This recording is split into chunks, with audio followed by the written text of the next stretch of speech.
Hi, my name is Karina, and I will be doing my presentation on language and identity and exploring the importance of Chicano English as an ethnic dialect. All right, so what is Chicano English? Chicano English emerges from the linguistic environment where there's kind of a merging or a blending of Mexican Spanish and U.S. English for native English-speaking Mexican Americans.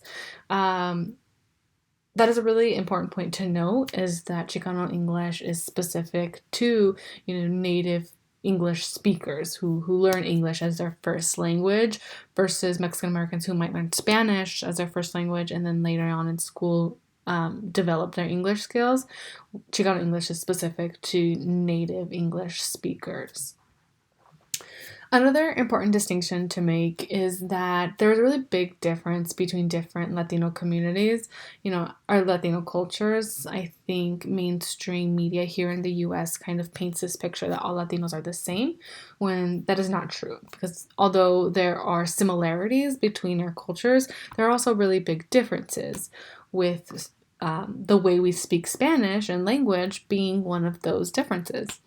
So, although across most Latino cultures, Spanish is spoken, the way it's spoken is vastly different. The phrasing is different, different slang words, different wording for different things. How it's spoken are all kind of different aspects of each, Latino culture. So, for example, like me as a Mexican American who speaks Spanish, if I'm talking to a Puerto Rican who speaks Spanish, it'll be kind of harder for me to kind of grasp everything they're saying, because Puerto Rican Spanish or Boricua Spanish is spoken very fast, with a really fast cadence and rhythm, versus Mexican Spanish that is is spoken more slow or more mellow. So it's kind of a little bit of to highlight a little bit of difference between the Spanish language itself. Another important note to make is that Chicano English does vary based off of region. There are Chicanos all across the United States. So just like hegemonic English differs, here in California than it does from Texas, because, different regional areas speak different ways or have different dialects, accents and things like that. Chicano English is the same kind of idea. Chicano English in Los Angeles, it might sound a little bit different than Chicano English in Texas because of the different regions, different communities. So yeah, like I mentioned earlier, Chicano English is specific to, native English speakers, which will be important to note, and remember. All right, so code switching in Chicano English. So code switching is when you insert English words into Spanish sentences or Spanish words into English sentences. Not that code switching is specifically delegated to, Chicano English, but in this case, we're focusing on, Chicano English. So code switching does differ from bilingualism. Bilingualism is simply when you know two different languages. Not that you necessarily use them at the same exact time. Whereas code switching is when you know those languages and you use them simultaneously in a sentence or in a conversation. So there is a scene from a show called Vida, which is on Stars, and it kind of surrounds the life of these Mexican-American women in East Los Angeles. And they really exemplify code switching in Chicano English in a way that I have personally never seen in mainstream media. So I will go ahead and play this example. Dialysis? Hoy no, mija. What do you mean, hoy no? You have to go to get your dialysis today, apa, si no te pones real sick. Pues Johnny nunca vino. What? Tú me haces otra cita, mija. No, apa, okay, that'll get you out of your rotation. Usted sabe what the doctor said. Dialysis? Hoy no, mija. What do you mean, hoy no? You have to go to get your dialysis today, apa, si no te pones real sick. Pues Johnny nunca vino. What? Tú me haces otra cita, mija. No, apa, okay, that'll get you out of your rotation. Usted sabe what the doctor said. All All right, so as you guys kind of saw in that clip, you can see how Mari is talking to her father who is speaking in Spanish, but Mari, in her conversation with her father, she's like kind of popping back between, English and Spanish. Dialysis? Um, and the way she's doing it is kind of specific to, what is embodied by Chicano English and code switching, in Chicano English. And I thought this scene from Vida really kind of beautifully portrayed, code switching in a Chicano community, like with Mari. All right, so how do language and identity go hand in hand? Well, Chicano English is considered an ethnic dialect, which is, specific to specific cultures. And as we know, like ethnicity is an identity marker. So language and identity do kind of go hand in hand, or do not kind of, they do go hand in hand. So, like I had mentioned, Chicano English does revolve around the Chicano identity, which kind of creates, community and belonging and understanding because of its cultural specificity. Mexican Spanish, just the way same way, Mexican Spanish is specific to Mexican people or the Mexican identity. We have slang words in Mexican Spanish like desmadre, chingona, pocha, wey, carnala, which you won't find these words in other Spanish-speaking cultures. You may find some of them, but their meaning will be different. So like chingona in Mexican Spanish is like this bad, strong, fierce woman versus, and I think Venezuelan chingona is like a bad word. And I think, what's really beautiful about like ethnic dialects or, language as an identity marker is, and specifically regard to Chicano English, is that there's no dictionary for Chicano English or for Mexican Spanish or for the slang words that we use or how we speak.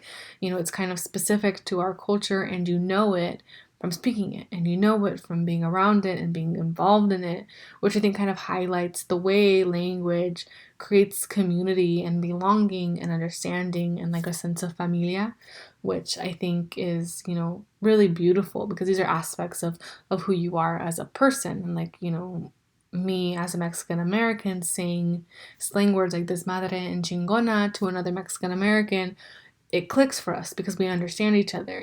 We have similarities in that way, which I think is important to understanding who you are and who your culture is, which is really amazing to me.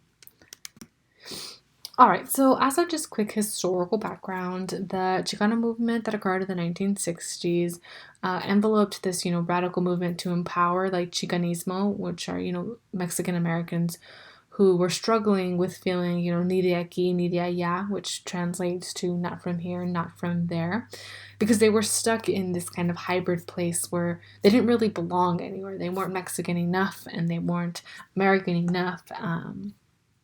And they were also discriminated against, in the U.S. So the Chicano movement was a radical movement to not only empower Chicanos, but to fight back against that discrimination and to kind of get back the right to property, language, and culture that was promised to Mexican Americans, during the Mexican American Gulf War and with the Treaty of Guadalupe. So through the Chicano movement, Mexican Americans really carved out a space for themselves and kind of fought back against the idea of assimilation and having to assimilate to U.S. culture. One of those being language.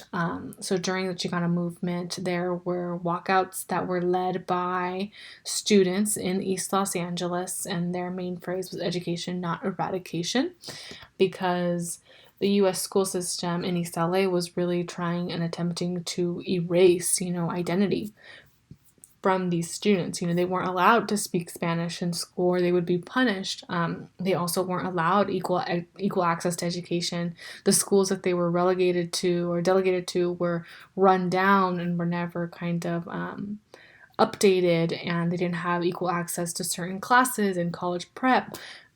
So Chicano students during the Chicano movement in the 1960s really kind of collaborated with each other and came together to do these walkouts to fight back against, to fight back against the right to their culture.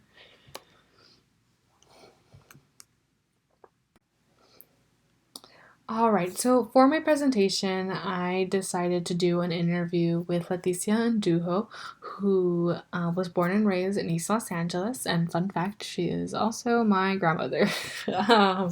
But she took part in the Chicano movement in East LA, during the walkouts at the four different high schools in East LA and the protests that followed those walkouts. And my Leticia experienced, language discrimination in school. She said she had been paddled and punished and suspended for speaking Spanish because that wasn't allowed in school. Even though she spoke English fluently, she was also a Spanish speaker, and so she would kind of do that whole code switching thing, which, you would get in trouble for back then. And these are a couple of the quotes I pulled out from my interview with her that I think kind of really embody and envelope the idea of language, of how language and identity kind of go hand in hand together, and how language is another means of identification as an ethnic dialect. It's a means of creating community and understanding, and truly knowing yourself as a part of a collective. Um, which I think is really moving, and I think that's what we have to realize when we think about language, that there's stories behind somebody's native language that is really important and specific to them. Um, which is why I decided to do my presentation on Chicano English, because as a Mexican American myself, it was really interesting to look into the variations of Spanish and how Chicano English was created and what it means in terms of identification. So, yeah, thank you for listening to my presentation. Dialysis?